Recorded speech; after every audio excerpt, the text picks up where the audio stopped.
Hey everybody, it's Felisa. So this case is going to be an entry into Spotlight Sundays. It comes from Brooklyn, New York.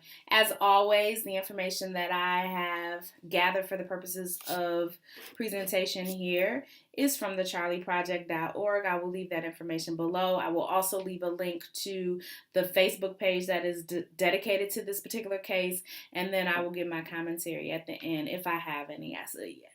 I'm still working through some of the information that I've seen. I wanted to spotlight this case because there's little information and there has been little press, in my opinion.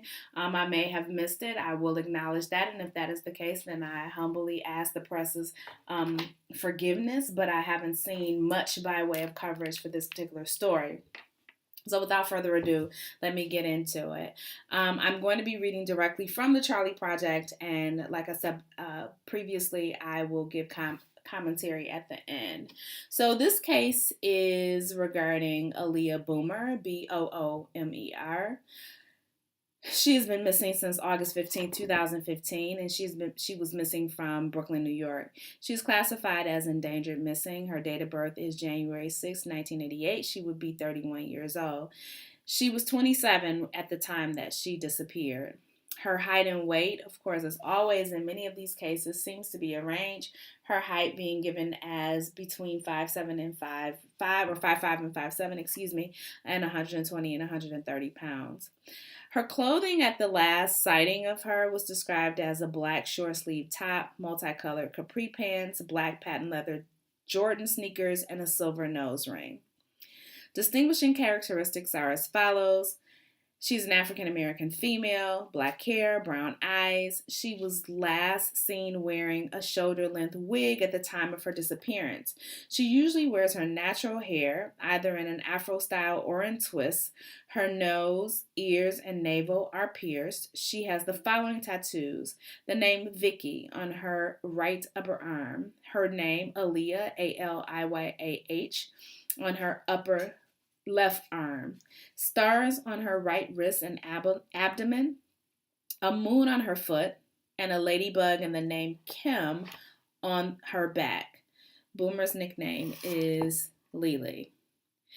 The details of her disappearance are as follows. Boomer attended a barbecue at Prospect Park in the New York City borough of Brooklyn with a friend on August 15, 2015. Afterwards, they went to her friend's home in the Red Hook housing projects in the 400 block of Columbia Street. Boomer wanted to go to another barbecue, but her friend wanted to stay home, so Boomer left alone at 11 p.m.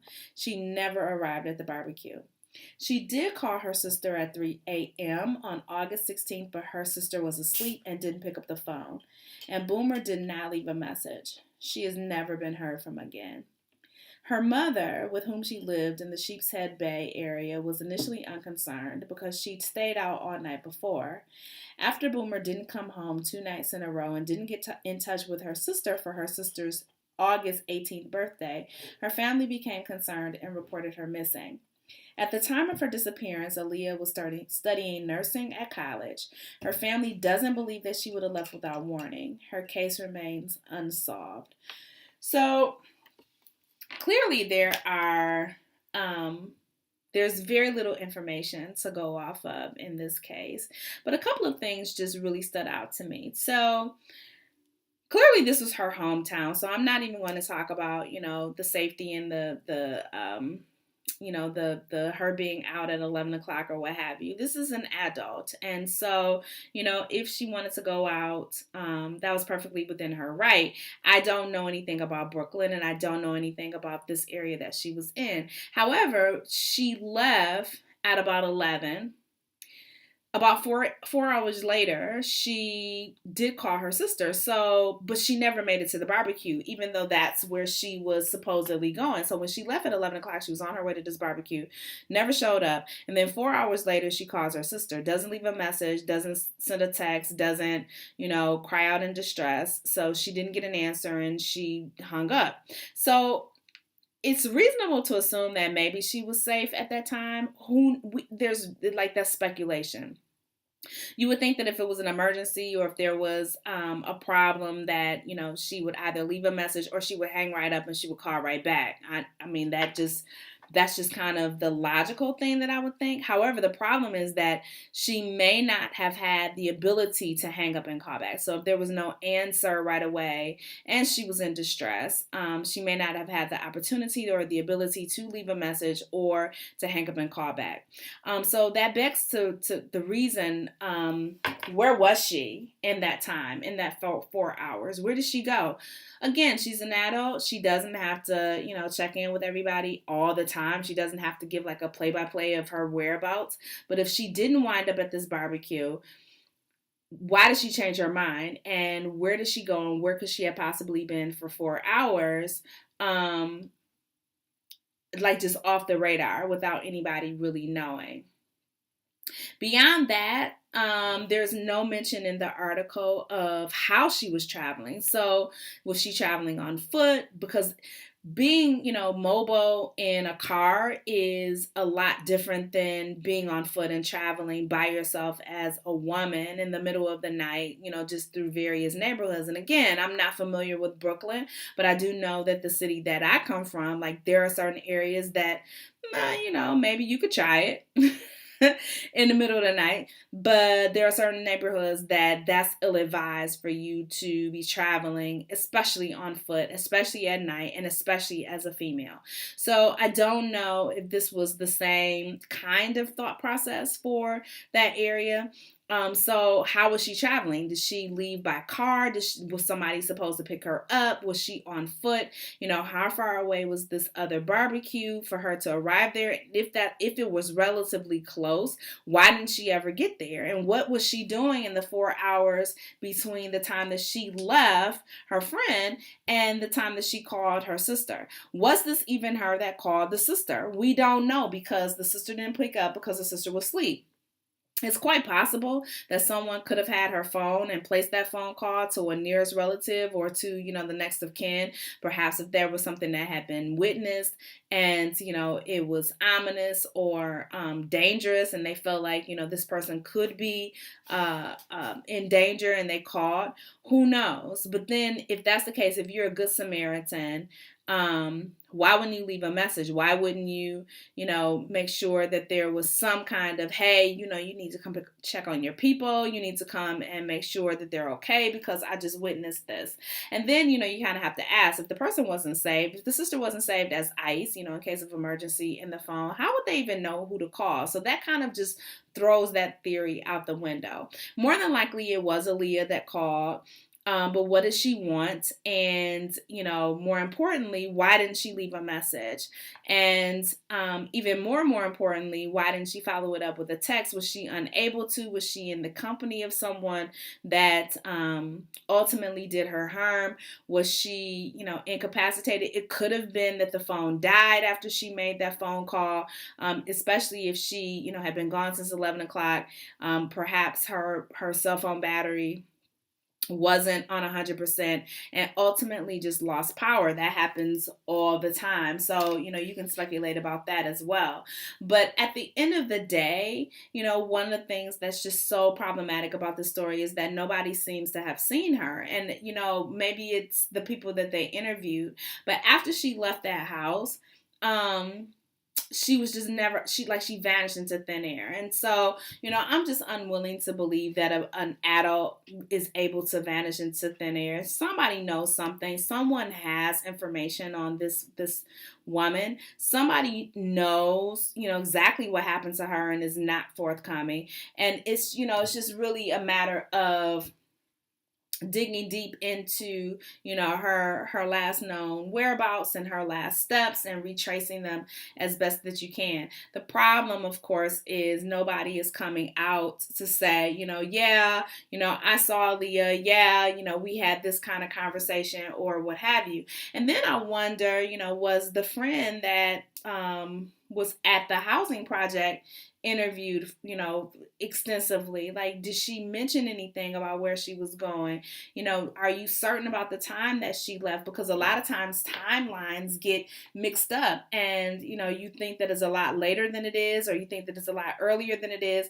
I'm not saying that this person has nefarious intent by any stretch of the imagination, but I think that it's important to say that whoever this friend is the last known person to have seen her, last known person.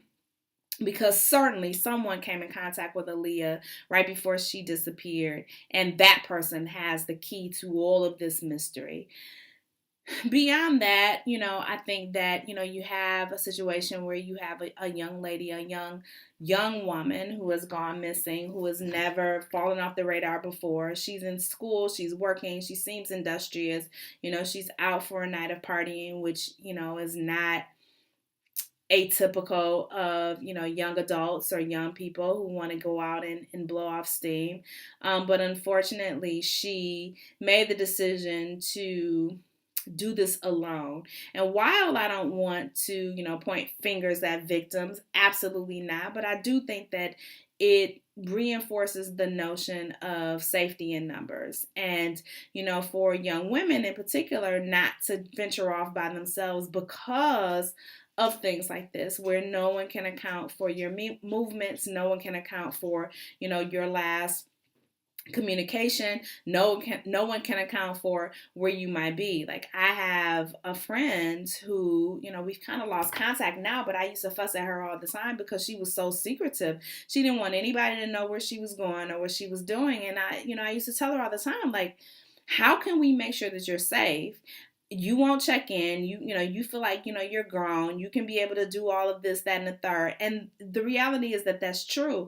But there's safety in numbers. There's safety in, kind of having people know what your plans are. Because if your plans should go off the rails, if your plans should deviate for any kind of reason, you have somebody who can say, they told me that they were going to go X, Y, and Z, and they were going to meet up with X, Y, and Z, and they were going to do X, Y, and Z. And I believe that they should have been at X, Y, and Z at such and such time. I just think that that's so helpful, just in case, like, nobody wants to have this morbid kind of, just in case someone goes missing. But the reality is that we don't have a good gauge of what may potentially happen. And so in those cases, it behooves us to really be able to say, somebody else knows about our movements and knows about what our plans are, just in case something happens and doesn't quite become what it is that I think that it should become. Anyway, if you have any information on Aliyah Boomer, her whereabouts, her last moments, her last known connectivity with friends and family, please contact the New York Police Department. I will leave the information for you at the end of this video. Please check out the Facebook page that is dedicated to her case. Her mother posts quite a bit, as I can't even imagine. This has got to be difficult for her because this was her daughter and she is desperately searching for answers. So if someone out there knows what may have happened to Aliyah, has any information or any indication as to what her last moments were that could lead to her being returned to her family, please come forward and discuss that with the police department. Let's bring Aliyah home. I am simply Felisa. If you have enjoyed this video, I ask that you give it a thumbs up. Please share it on various platforms because we want to make sure that we get this information out as much as possible to help bring the lost and the missing home. If you have corrections to this story or you have updates to this story, please drop that below. It's never my heart to disparage anyone who is going through the trauma and the loss of having a missing loved ones. It is really and truly my heart to reunite the missing, the lost, and the endangered with their families. Y'all have a wonderful Sunday. Be blessed. Bye.